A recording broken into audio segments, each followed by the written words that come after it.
साथियों, जय भीम, जय भारत, जय संविधान। मैं बहुजन दस्तक एंड कॉन्स्टिट्यूशन चैनल से गौतम रत्ना, और आज हमारे स्टूडियो में हम आपको मिलवाने जा रहे हैं ऐसी शख्सियत से जो एक बहुत बड़ी शख्सियत, मैं जो बड़ी शख्सियत कहता हूँ, मैं किसी पैसे वाले को नहीं कहता हूँ, जो समाज के बीच में समाज की लड़ाई लड़ती हैं और वंचितों की लड़ाई लड़ती हैं, महिलाओं की लड़ाई लड़ती हैं, और जिसके पीछे उन्होंने बड़े कष्ट झेले हैं।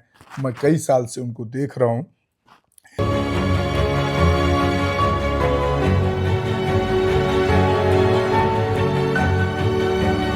एक तो आपका बहुत बहुत स्वागत है हमारे स्टूडियो में। वो हैं सीमा गौतम जी। तो सीमा गौतम जी से जानेंगे कि आखिर इसके पीछे क्या राज है, क्या कहानियां हैं, जो एक मतलब मुझे बड़ा खुशी होती है जब उनको देखता हूँ कि मुझे एक फूलन देवी उनके अंदर या मायावती जैसी शख्सियत भी नजर आती हैं। तो आपको ये प्रेरणा सीमा जी कहाँ से मिली और कहाँ से शुरुआत किया? क्या कोई जिंदगी में ऐसी घटना हुई जिस घटना की वजह से आप इस मुकाम पे चल दी? क्योंकि एक महिला के लिए, एक लड़की के लिए एक सोशल एक्टिविस्ट बनना, उस लड़ाई को लड़ना बड़ा मुश्किल काम होता है। सबसे पहले तो जय भीम और आपका बहुत बहुत धन्यवाद। देखिए कि जो हमारी जो आंदोलन आज चल रहा है, एक गांव में कितने उम्र से आपने सोशल एक्टिविस्ट का दिमाग में आने लगा? ये तो मैं 2014 से 2014। हाँ, कितनी एज रही होगी आपकी उस टाइम? मैं शायद 22-23 साल की रही होगी। 22-23 साल जी। तो 2014 से ही हम थोड़ा थोड़ा, ज़्यादा नहीं, 2000 संघर्ष तो मेरा 2012 से शुरू हो गया था अपनी लाइफ की, लेकिन 2014 से मैं थोड़ा सक्रिय मूड में आई। हुआ ये कि मैं एक गरीब घर से, एक गांव से हूँ जहाँ पे शिक्षा का कोई व्यवस्था नहीं है, शिक्षा का मतलब नहीं समझा जाता है। फिर वहाँ पर आपको ऐसा कुछ नहीं है कि भाई आप अगर कोई लड़की पढ़ रही है तो उसको पढ़ना नहीं माना जाता है, इस तरह से कि भाई उनको आगे नहीं बढ़ना एक है। सोच है कि वो पढ़ रही है, बस एक सर्टिफिकेट मिल जाए और उसके नाम पे शादी कर देंगे। नहीं, वो भी नहीं था। अच्छा, वहाँ पे ये भी नहीं है। हाँ, बस आज आपको के डेट में तो ये भी है थोड़ा। हाँ, खाना बनाने आ जाए, आपको बस। जितना घरेलू काम आ जाए, नजरें झुकाना, ये सारी चीजें। तो उस गांव से मैं हूँ, और हमारे गांव का नाम है, मतलब गांव है बड़हरा बरई पार, लेकिन टोला हमारा एक छोटा सा गुलरैया टोला, जो श्यामदोरमा थाना क्षेत्र के अंतर्गत आता है, और जिला महाराजगंज है। अच्छा, महाराजगंज से? हाँ, मैं महाराजगंज, उत्तर प्रदेश के महाराजगंज जिले से हूँ। हमारे पिताजी का, हमारा भी सपना था कि मैं डॉक्टर बनूं, और इसलिए मैं जो हमारा इंटर की पढ़ाई है हमने बायोलॉजी से किया, और आगे डॉक्टर बनने की हमारी सपना थी। लेकिन 2010 में हमारे फादर का डेथ हो जाता है। फिर 2011 में हमारे, आपके जो फादर का बैकग्राउंड है वो गवर्नमेंट एम्प्लॉय थे या गांव में कुछ खेती एक किसान थे। या अच्छा, कुछ मतलब हाँ, खेती किसान थे। फिर उनके डेथ के बाद ही 1 साल बाद 2011 में 21 जून 21 जून 2011 को मेरा एक्सीडेंट हो गया, जिसमें मेरे शरीर का 50% भाग मतलब फ्रैक्चर हो गया था। तो जो वो डॉक्टर वाली सपना थी, फीलिंग थी, तो वो खत्म सी हो गई, क्योंकि मेरी अभी भी आप देख सकते हैं कि पूरा ये पूरा टूटा हुआ 4 पार्ट में मेरा टूट गया। तो फिर मेरी पढ़ाई ही एक ऐसा था कि जिसके लिए मुझे जिंदा रखा था, कि मैं सोचती थी कि पढ़ना है तो जीना है, जीना है तो पढ़ना है। फिर हमारी महाराजगंज आपका गोरखपुर से लगता हुआ है क्या, सीमा है क्या? गोरखपुर महाराजगंज का एक सीमा है। अच्छा। तो फिर हमने वहां से हमारी संघर्ष एक तरह से, योगी से टक्कर लेती हैं बार बार, वहां से हमारा संघर्ष शुरू हुआ। और फिर मैंने इसी टूटे हाथ से मैंने बीए पास, एमए, इंटर किया, और इंटर मैं ये मान के चल रही थी कि मैं पास नहीं होंगी।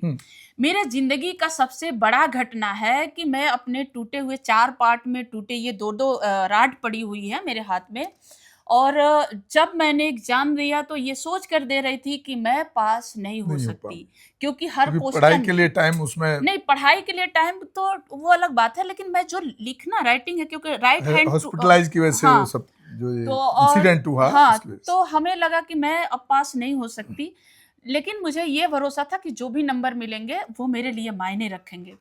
तो इसलिए लेकिन क्या हुआ कि मैं सेकंड डिवीज़न से मैंने पास बस। किया इंटर, और वहाँ से मुझे ये लगा कि कोई भी ज़िंदगी में मुश्किल काम नहीं है जिसे सीमा गौतम नहीं कर सकती। वहाँ से हमारी संघर्ष मतलब शुरू ये हुई। जो एक्सीडेंट है आपकी जिंदगी में एक नजीर बन गया हाँ, कि भाई अगर मैं फाइट कुछ करेंगे भी तो हम कर जीत सकती सकते हूँ, हैं। कुछ भी कर सकती हूँ। गुड। वहाँ से मैंने चलना शुरू किया। फिर एक टाइम पे हमारे घर की स्थिति प्रॉब्लम, भाई फादर थे तो फिर फाइनेंशियल थोड़ी प्रॉब्लम हुई। उसके बाद हमारी माताजी मेंटली वो डिस्टर्ब हो गई पिताजी के जाने के बाद, क्योंकि अभी किसी बच्चे की शादी नहीं हुआ, सारे बच्चे छोटे थे, हम 4 भाई बहन हैं, सबसे बड़ी मैं हूँ। तो घर की ज़िम्मेदारी भी आ गई और फिर मैं धीरे-धीरे माताजी को सँभालने की कोशिश कर रही थी, लेकिन कुछ लोग उनके पीछे पड़ गए कि भई इनके पास प्रॉपर्टी ज़्यादा है, क्योंकि हमारे पास प्रॉपर्टी बहुत ज़्यादा अच्छा, थी। उस गाँव में एक हमारे पिताजी एक जमींदार की तरह थे। तो आप एससी समाज से आती मैं हैं या एससी ओबीसी हूँ, या जनरल से? मैं एससी समाज की हूँ, लेकिन जी, जमींदार की तरह हमारे पास प्रॉपर्टी कृषि ठीक की था मतलब। ज़मीन बहुत मतलब हमारे एक फैमिली के लिए उतना किसी के पास नहीं था जितना मेरे पास जी, था। तो वो लोग उसी ज़मीन के पर्पज़ से जुड़े, क्योंकि हमारी माताजी पढ़ी-लिखी नहीं थी, उनको बहलाया-फुसलाया कि भई आपको यहाँ ज़मीन दिला देंगे, वहाँ दिला देंगे, आपके बच्चों को यहाँ नौकरी करा देंगे। हम लोगों ने कोशिश किया, लेकिन वो माताजी नहीं समझ पाईं और फिर उन्होंने सारी प्रॉपर्टी सेल कर दिया। औने-पौने दाम में, जहाँ 25 लाख की प्रॉपर्टी थी, वहाँ 4 लाख, 5 लाख में सेल कर दिया। फिर एक टाइम हुआ कि जब हम लोग समझाने की प्रयास किए, तो समझाते-समझाते जब उनको समझ आया कि मेरे साथ गलत हो रहा, मेरे बच्चों के साथ गलत हो गया और हमने गलत कर दिया ज़मीन प्रॉपर्टी बेच कर के, तो उन्होंने प्रॉपर्टी बेचा। एक ही काम अच्छा किया कि एक प्रॉपर्टी बेचा तो गोरखपुर में उन्होंने ज़मीन ले लिया था। अच्छा, सिटी में ले लिया। हाँ, सिटी में ज़मीन ले लिया। बाकी तो उन्होंने मतलब ऐसे लोग ले लिए कि हमको दे दीजिए, हम ये काम कर लेंगे, फिर आपको इतना मुनाफ़ा दे देंगे, हाँ, ये ब्याज दे देंगे। हाँ, गाँव तो में वो लालच दे देते हैं ना लालच इस के तरह वो से। उन्होंने दे दिया, लेकिन उनको कुछ नहीं मिला। तो उनको जब लगा कि हमने गलत कर दिया है, तो वो पैसे माँगने की कोशिश कर रही थीं, और जब वो पैसा माँगने का वो पूरा कि हमें पैसा मिल जाए, हमारा आपने आपको दिए थे, हमारा इतना पैसा चाहिए, जी, तो उन लोगों ने पैसे देने के लिए बुलाया, लेकिन गला दबा के मार दिया 2019 में। अच्छा, फादर का इस तरह से हुआ आपके फादर के साथ? नहीं, पिताजी का डेथ 2010 में हुआ, जी, तो 10 से लेकर के वो 18 तक हमारी ज़मीन की संघर्ष चल रही थी कि ज़मीन हमारा तितर-बितर हो गया, बिक गया। मम्मा को जब तक हम लोगों ने समझाया, हम बच्चों ने समझाया कि ये गलत हो रहा है, तब तक उन्होंने क्या किया, मतलब समझ आया तब तक बहुत देर हो चुका था। तो फिर हमारे माताजी का 21 जून 2019 को गला दबा के मार दिया गया। उनको बुलाया कि हम आपका पैसा दे अच्छा, रहे आपकी हैं। मदर का भी मर्डर हुआ है? मर्डर हुआ है। उनको बुलाया गया कि हम पैसा जो आपका हम लिए हैं, आइए हम पैसा दे रहे हैं। धोखे से बुलाया? हाँ, और मम्मा जैसे हमारी मम्मा कह रही थी ना, मम्मी कहने लगी कि नहीं दोगे तो हम पुलिस कंप्लेन करेंगे, ये है, वो है, तुमने मेरे साथ धोखा किया है, वो किया है, तुमने कहा था कि ब्याज देंगे, ये देंगे, हमारा पैसा ले लिया, हमारा प्रॉपर्टी बेचवा दिया, हमारे जी। बच्चे हैं। तो उनको लगा कि पुलिस कंप्लेन जाएँगी, करेंगी तो इनको मतलब हम फँसेंगे। तो उन्होंने कहा कि ठीक है, आइए हम आपको पैसा दे रहे हैं। और उन्होंने बुलाया, फिर उनका गला दबा करके घर धोखे से में, बुला के मर्डर हाँ, कर दिया। गला दबा के घर में रख लिए। 4 बजे हम लोगों को पता चला कि मम्मा का डेथ हो गया, किसी अज्ञात आदमी ने बताया। हम लोगों को पता नहीं था, फिर बहुत मुश्किल हुआ डेड बॉडी ढूँढने में। जो गोरखपुर की पुलिस की बात मैं बार-बार उठाती रहती हूँ। मुझे कानून उस वक़्त तक बिल्कुल नहीं पता था। मैं एक पीड़ित थी, थोड़ी-थोड़ी मदद तो कर रही थी लोगों की, थोड़ा-थोड़ा मदद कर रही थी, लेकिन एक्चुअली में अपने लिए कहाँ फाइट करना है, किसके दरवाज़ा खटखटाना है, कौन से अधिकारियों के पास जाना हाँ, है, वो सब नॉलेज नहीं ये था सब ज़्यादा। चीज़ें हाँ, बिल्कुल नहीं जी, मुझे पता था। और मैं ये सब चीज़ें कर रही थी। तो हमारे माँ का जो एफआईआर लॉन्च किया गया, वो 6 दिन बाद किया गया। क्योंकि गोरखपुर के जिस थाना क्षेत्र के अंतर्गत, मतलब वही गुलरिया थाना है, वहाँ के एसओ ये साहब जिस टाइम 6 दिन बाद एफआईआर हुई, उस टाइम सरकार किसकी थी? योगी आदित्यनाथ जी की थी। तो उन्होंने क्या किया, कहते थे कि हम एक कैसे मान लें कि आपकी माँ का हत्या हुआ है, हम कैसे मान लें? डेड बॉडी जहाँ मिली, वहाँ से मात्र मतलब 1.5 किलोमीटर दूर पे पुलिस चौकी भटट पुलिस चौकी थी। अगर उनके दिमाग में उन्होंने गलत नहीं किया था, तो वो पुलिस चौकी को इन्फॉर्म कर सकते थे कि कोई महिला का हमारे घर पे डेथ हो गया है और उसका हाँ। ये डेड बॉडी है। उन्होंने 9 बजे रात तक नहीं किया।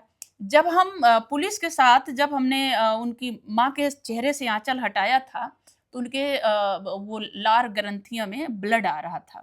हमने ब्लड देखा तो भाई बायोलॉजी की स्टूडेंट हाँ, थी तो और knowledge ये उतना चीज है ही। समझने में मुझे देर नहीं लगी कि नेचुरल डेथ में और किसी के साथ कुछ करके होता है तो वो क्या होता है। तो इसलिए मैंने सीधे कहा कि मेरे माँ के साथ धोखा हुआ, उनका हत्या किया गया है। तो पुलिस तो ये हुआ उससे कि पोस्टमार्टम हुआ। तो जब मैं पोस्टमार्टम के लिए, तो पुलिस हमको ये कहती थी कि पोस्टमार्टम रिपोर्ट आएगा, उसमें अगर हत्या का कोई तथ्य पाया जाएगा तब हम एफआईआर करेंगे। हम उनका पुनः धन्यवाद करते हैं और आप हमारे स्टूडियो आई बहुत-बहुत उसके लिए भी बहुत बहुत धन्यवाद। और साथियों, मैं आपसे फिर एक अपील करना चाहता हूं, ऐसी कोई भी महिला हो, लड़की हो, हमारे बहुजन समाज के, चाहे वो लॉयर हों, चाहे वो एडवोकेट हों या सोशल एक्टिविस्ट हों, उनको हर तरीके से ऐसे संघर्ष में उनका साथ देने की जरूरत है। यही मैं कामना करता हूँ, यही उम्मीद आप लोगों से करता हूँ। हम तो उनके साथ बने रहेंगे लगातार, और जब भी हमारी कोई जिस रूप में भी हमारी मदद की जरूरत पड़ेगी हम करने की कोशिश करेंगे, और आपसे भी यही उम्मीद करते हैं। इसी के साथ विदा लेते हैं। जय भीम, जय भारत, जय संविधान, नमो बुद्धाय। हमारे channel constitution like, share, subscribe देखना। मत भूलिएगा। जय भीम, जय भारत, जय संविधान, नमो बुद्धाय। धन्यवाद। चैनल आर्थिक समस्या से गुजर रहा है। अगर आप बहुजन समाज में बाबा साहेब अम्बेडकर और तथागत बुद्ध की विचारधारा को अधिक से अधिक लोगों तक पहुंचाना चाहते हैं तो हमें आर्थिक सहयोग प्रदान करें, ताकि हम अपने चैनल के माध्यम से देश विदेश में समता, बंधुता, एकता और संवैधानिक अधिकारों को ज्यादा से ज्यादा लोगों तक पहुंचा सकें। आप अपनी सहायता राशि नीचे लिखे खाते में जमा करा सकते हैं। खाता धारक गौतम रत्न, खाता संख्या 3169576865 IFSC कोड SBIN 0060336, बैंक भारतीय स्टेट बैंक। आप हमारे बैंक खाते का विवरण स्क्रीन पर भी देख सकते हैं।